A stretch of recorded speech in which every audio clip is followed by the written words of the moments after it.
Here lies the magic that never vanished. It just had to run and find a sweet, warm place to hide. I know you hear me, but are you listening tonight? I know you hear me, but are you listening tonight?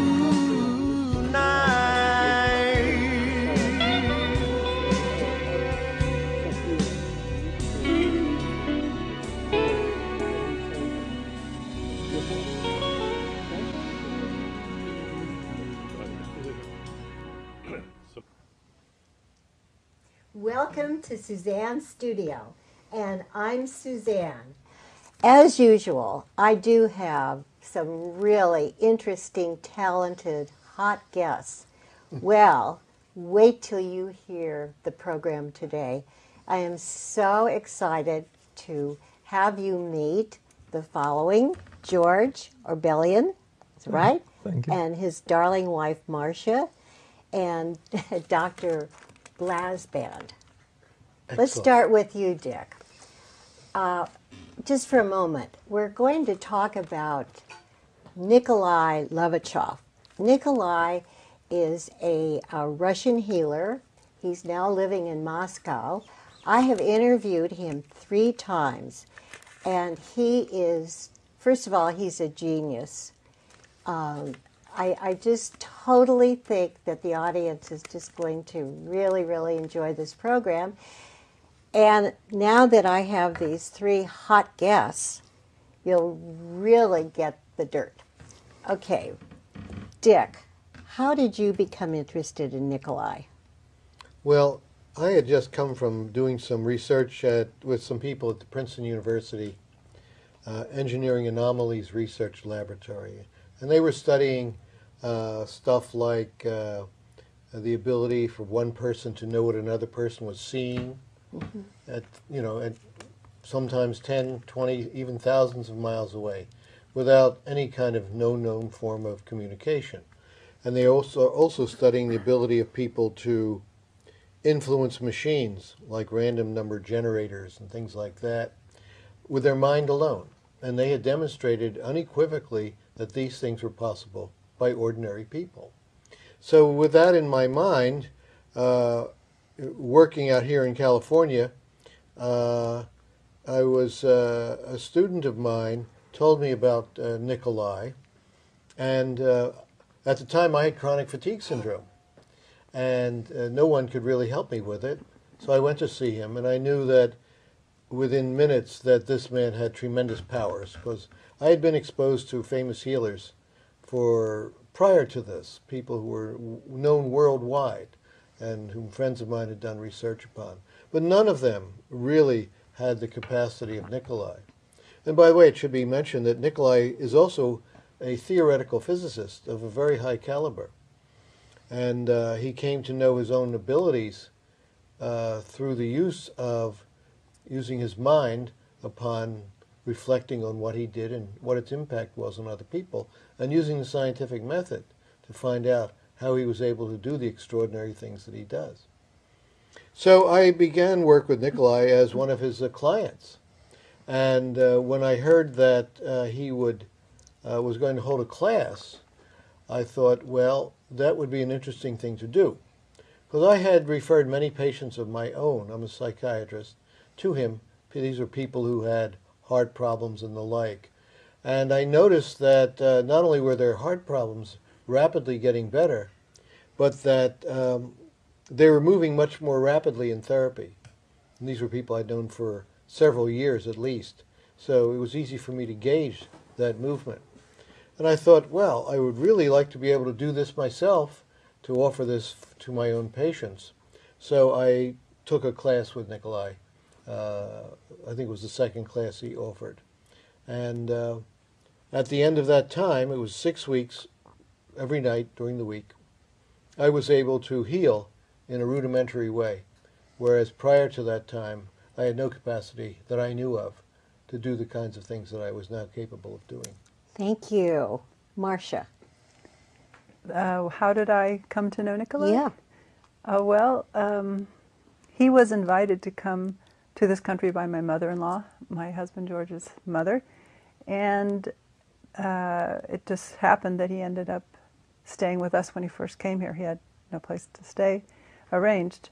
So when he was in our house, I got to know him very well, and because of that association, I was able to interact with him, and he was able to help me with some personal health problems, and they were much more serious than I realized. And that experience of having him help me was unbelievable, because I was in a state of so low, my health was so low that I wasn't enjoying life very much, and it was impacting the quality of my life tremendously. So it took time, it wasn't instant, but it went through major changes, and I have to say, even though it may sound weird to many people, that I feel I would not be here today if it weren't for the fact that Nicolai was able to help me with my health problems. Thank you, Marcia. Mm-hmm. And George. Well, when Marcia and I were married, shortly thereafter we had twin boys. And in about 1990, when the boys were 4, my mom had been pained by a bad leg and hip. And being a doctor trained in Russia, she knew that she would be healed in Russia ultimately. And she was introduced on a business trip with my father to Nicolai. And in one session, he was able to help her walk normally. And she stayed on with my brother, who lives in Moscow, was conductor of the Moscow Chamber Orchestra. And she would call Marcia and I at 3 or 4 in the morning because of the time change and say, George, you have to meet this guy, Nicolai. He knows so much, and you're going to just love him when you meet him, and it's really exciting, and we're staying up late and talking, and she was so excited about it that I said, well, you know, Mom, there's no way we're going over there with the twins, with perestroika going on and all of that. And I go, so invite him to come here. And she did, and we met him. And I picked him up at the airport on New Year's Eve. And as we were driving home, I asked Nicolai in Russian, I said, Nicolai, what is it that you do? How do you heal people? How do you help people? And he told me in Russian, that he regenerates tissue.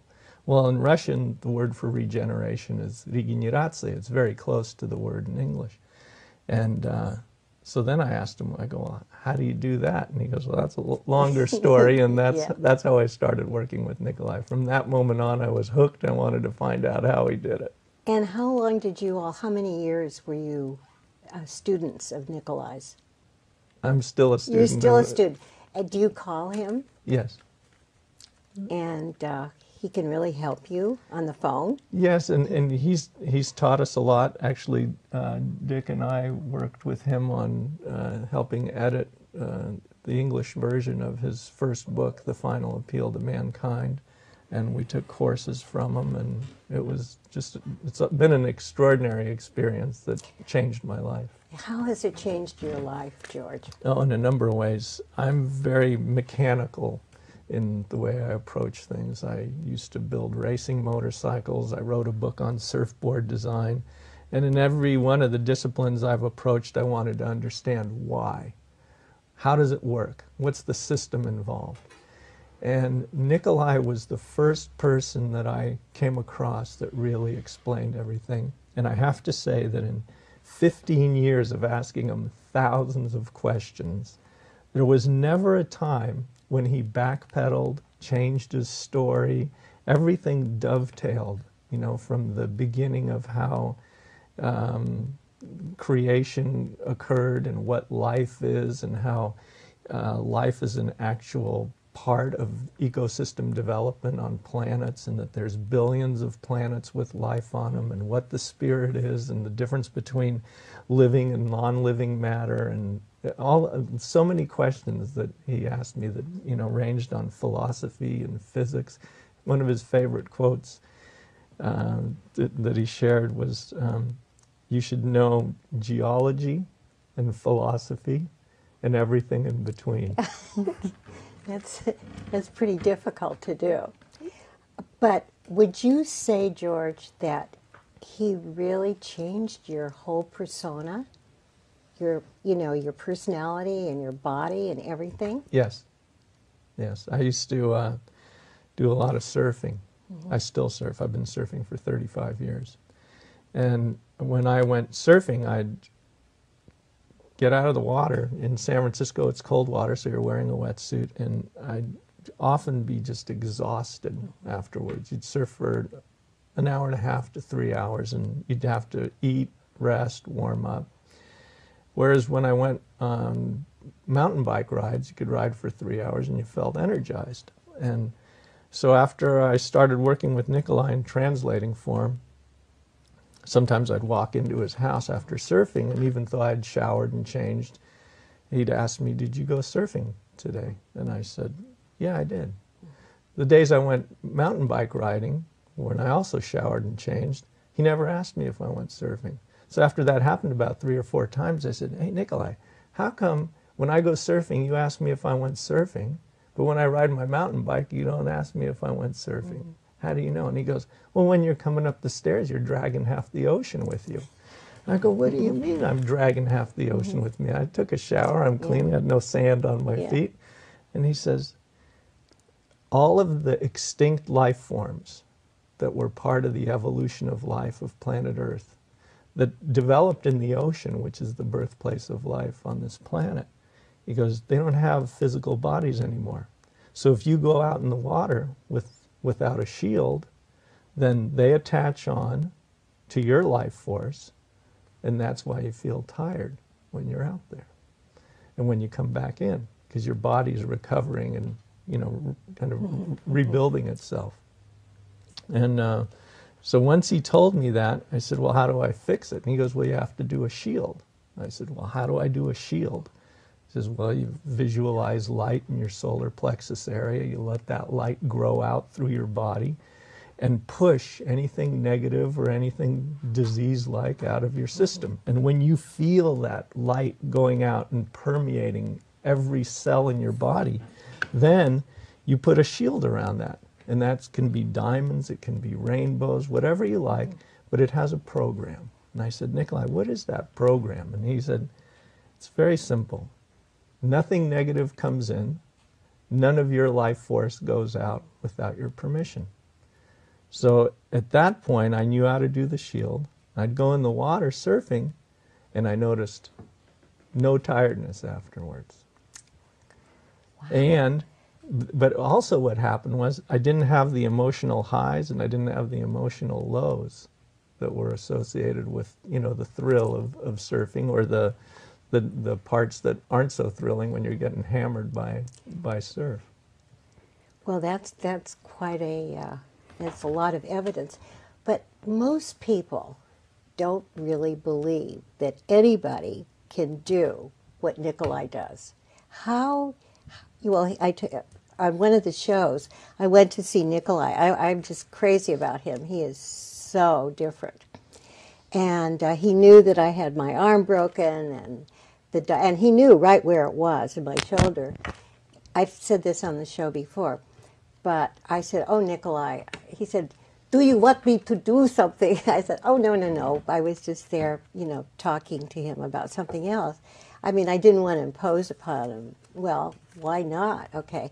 So in just a few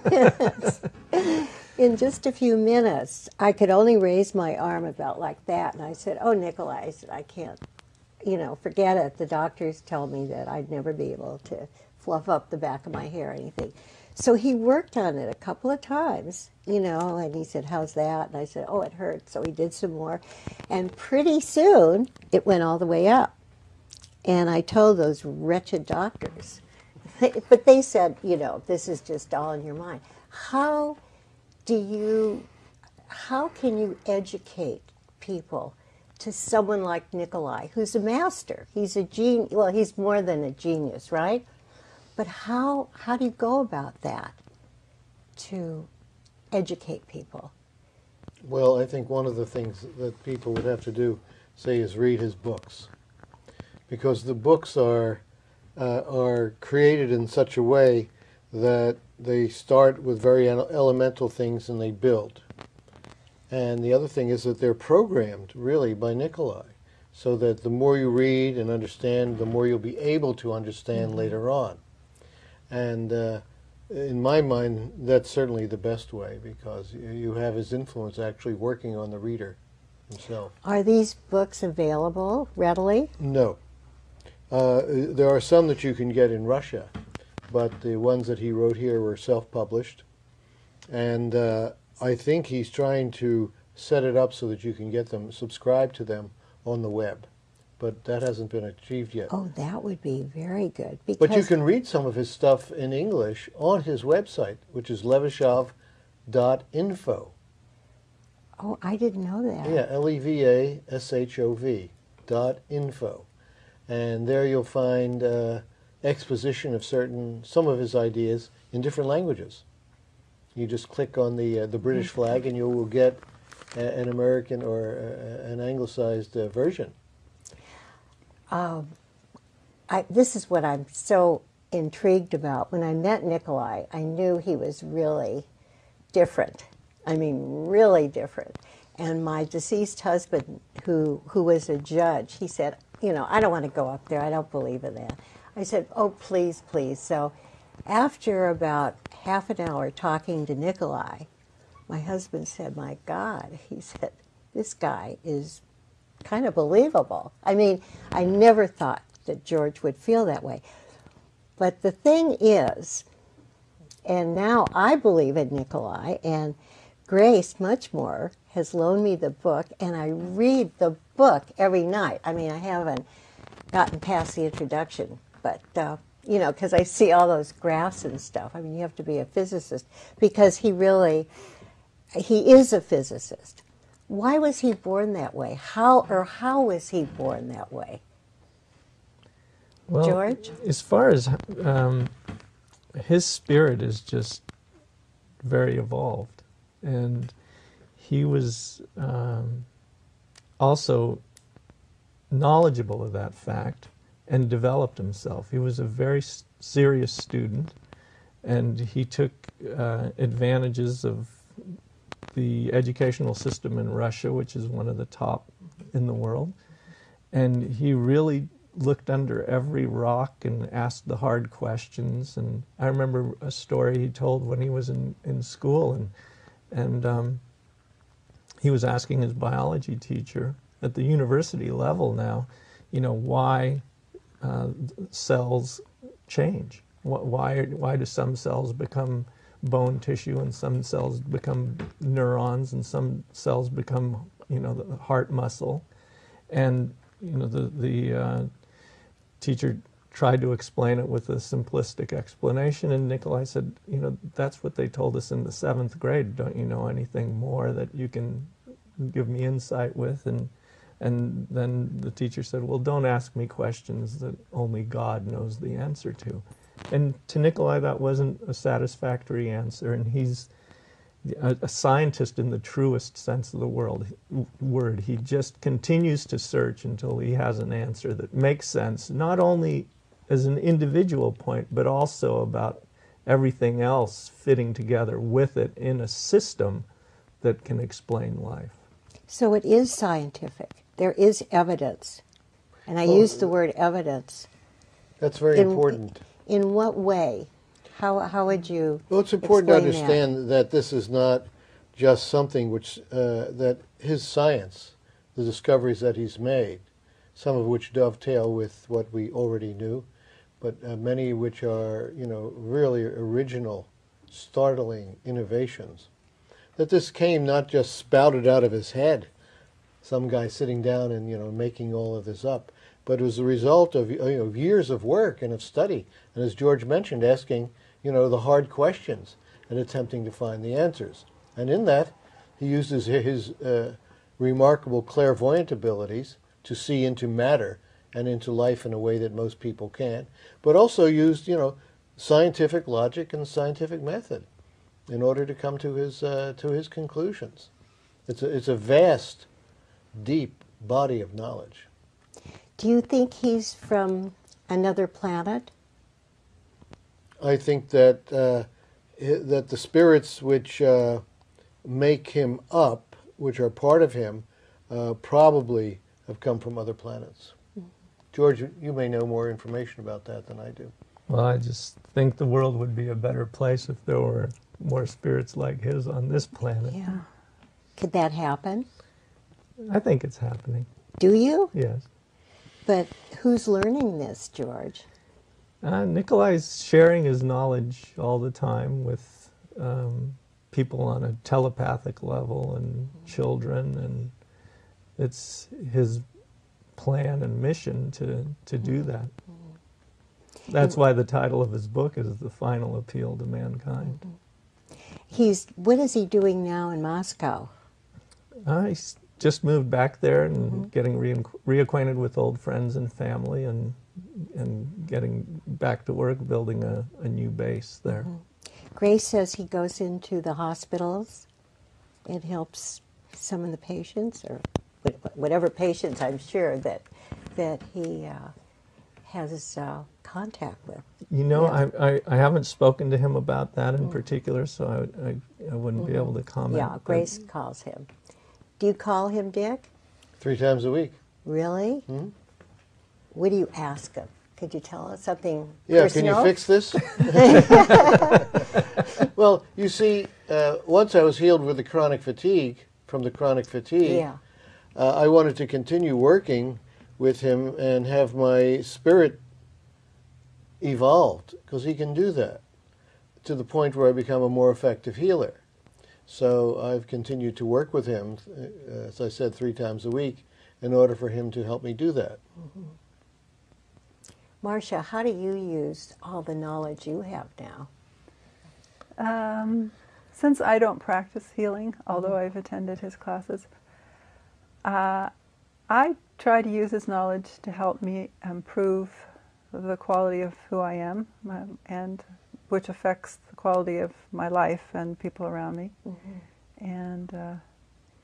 And it's very important to use the knowledge I've gotten from him to make every decision in life, every minute. There's something you can be present about and conscious of that'll help you be a better person, and that moment be the best moment it can be, because we really do have that ability to affect the quality of our life and the experience we're having.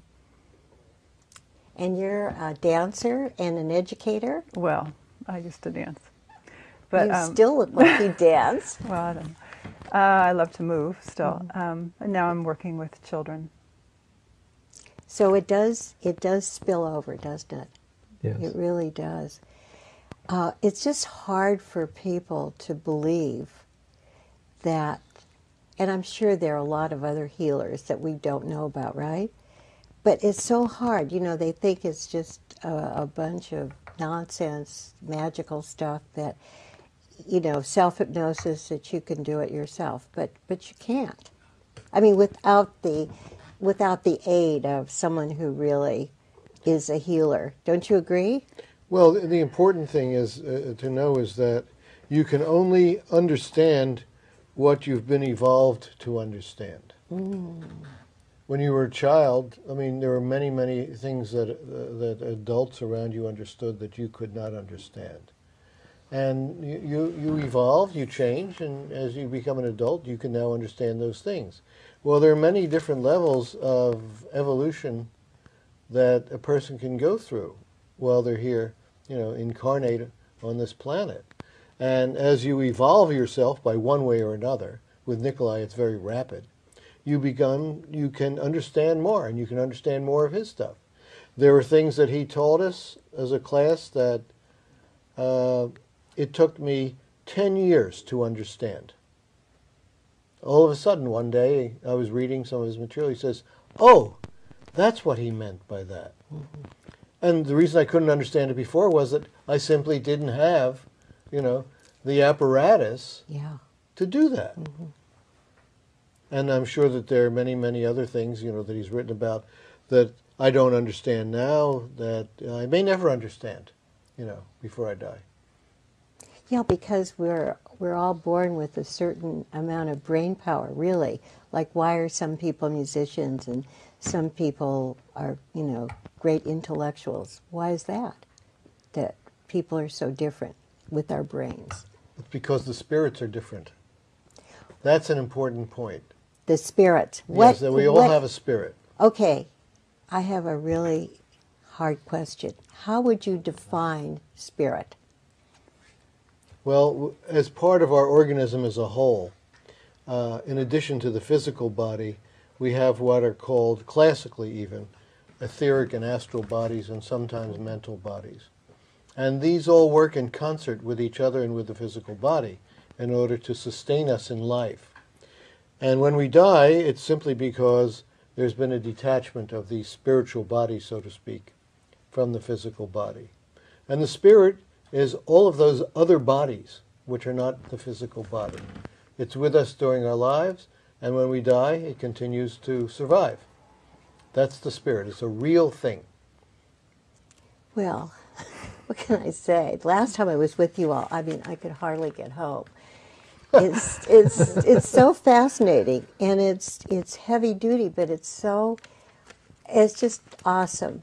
We're going to do another show the end of March, hopefully, and we're going to do a continuation. And I just wanted this show to educate the audience and to make Nikolai, God bless him, more believable. And I want to thank our great crew. We have a darling crew. Of course, they're all men except for Suzanne, so I have a lot of competition with her. And it's all volunteer, and of course, I thank all of you, and I'll see you next month. And thank you, our audience, for watching. And guess what? I can't wait to see you next time. Bye-bye. Thank you.